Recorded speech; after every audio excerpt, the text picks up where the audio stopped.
On me one. Oh, he's so low. Downed one. Good morning, Apex University. My name is Dan and I'll be your coach for today. So for the past 2 weeks I've been waking up every morning, as most people do, and checking my phone, and I've been seeing the nicest messages, useful feedback, and a whole bunch of questions from all of you guys watching these videos and joining the stream the past few weeks. And I just very quickly wanted to say I really appreciate it. I've been waking up with a smile every day, so I'm gonna keep doing this. Keep it up. Thank you. I love you all. Let's get into it.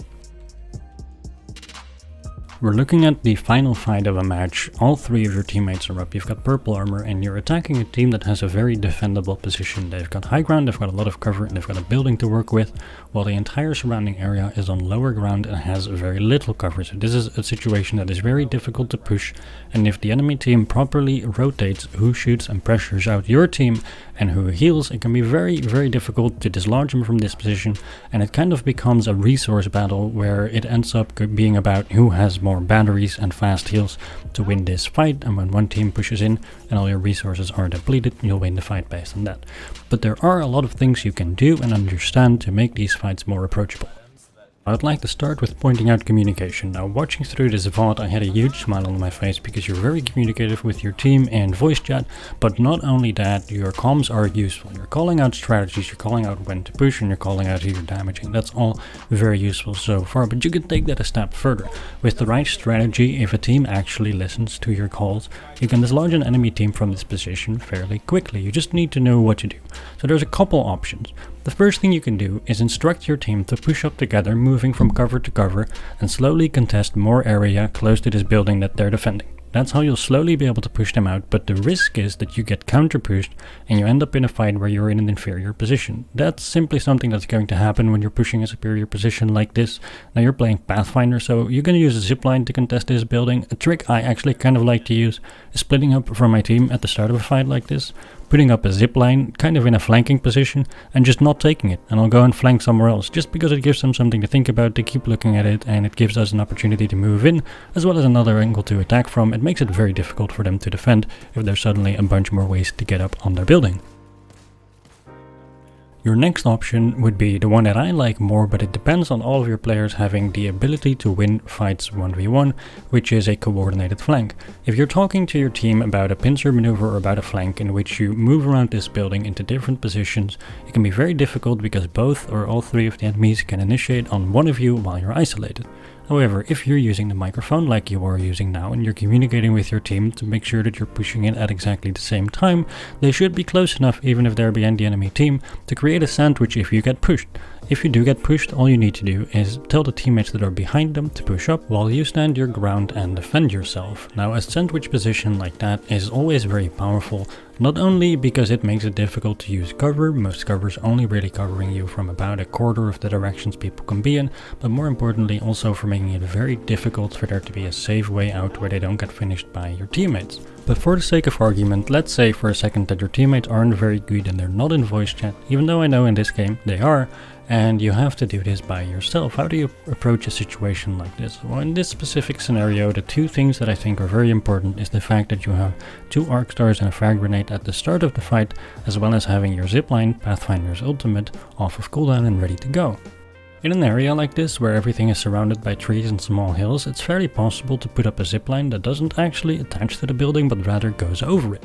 This actually opens up a lot of avenues for attack, because suddenly, instead of being able to approach the building from one predictable side, you can now go over it, you can jump on it from 2 sides, and you can get off towards 2 sides. So it gives you a lot more maneuverability to get around, but way more importantly, if it's not attached to the building and it's high above it, if you put it high enough, they can't jump on it from the building, so they can't use it to escape or push back, and you can just leave that zipline there, let them shoot at it, let them wait for you, let them waste their time, but whenever you're ready, that zipline is there and they can't take it against you.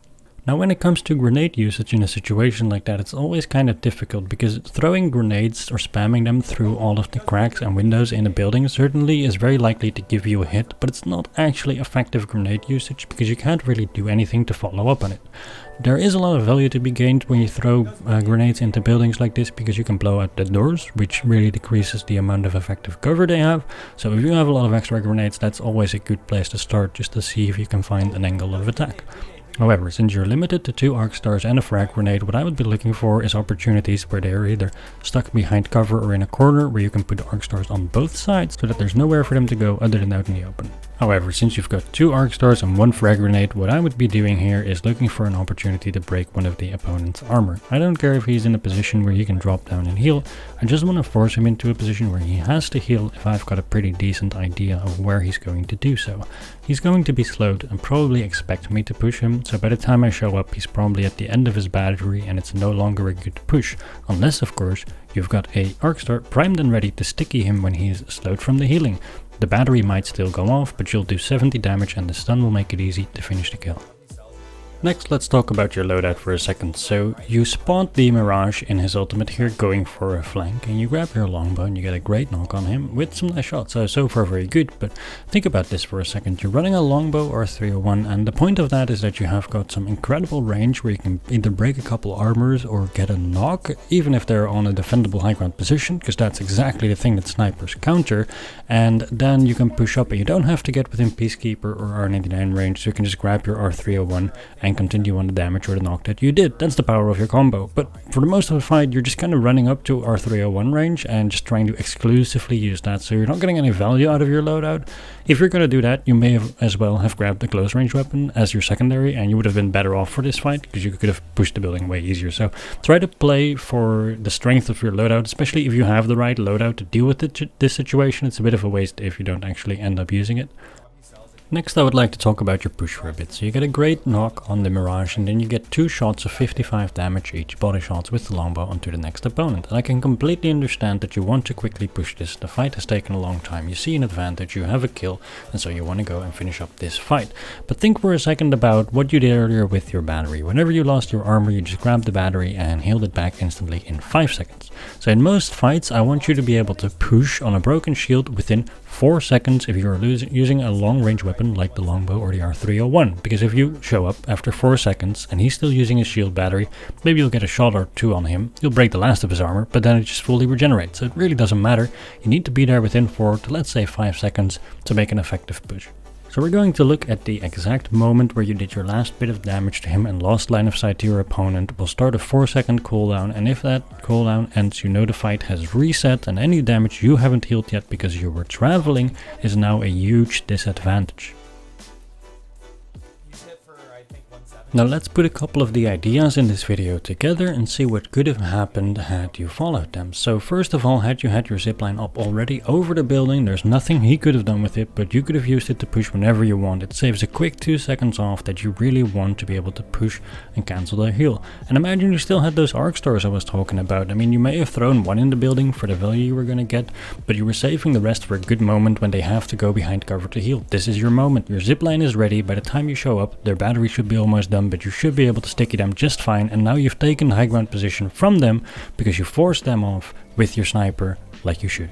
Next up, something I didn't mention during the video, but that did catch my attention immediately and I think is a pretty big mistake, is that you have a lot of opportunities to grab your teammate's banner and you don't do so because you're too distracted with chasing kills. But even after you do take it, you've got a lot of opportunities and you're controlling the side of the map where the closest respawn beacons are, so it's fairly easy for you to get a respawn off there, and there shouldn't be anything the enemy team can do against you. So the fact that you never went for a res here is a bit concerning because it gives you an immediate man advantage and it's just a great distraction against them. To conclude, it looks like you've got the skills to win fights, and I can see by your bunny hopping and by your aim that you're definitely not a new player, but one of the skills that you don't need in most games that you need specifically for BR is knowing how to push very difficult positions, because most BR maps really aren't that fair and balanced. There's a lot of cheesy spots, there's a lot of difficult to fight buildings, and this game gives you a lot of ways to deal with that. So I want to see you get a bit creative with how to attack these buildings and end these fights a lot more effectively and efficiently. Now the rest of the fight is fairly straightforward. You and your teammate end up chasing the Octane, who is the last enemy. Your teammate sadly goes down to him, but you kill him and you win the game. But there is one more thing I want to point out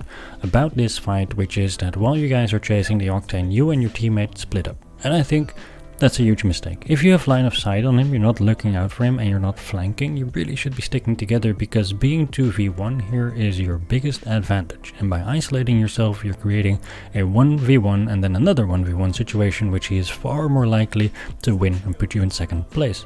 Luckily that didn't happen. Well played. I really hope this was helpful. Peace.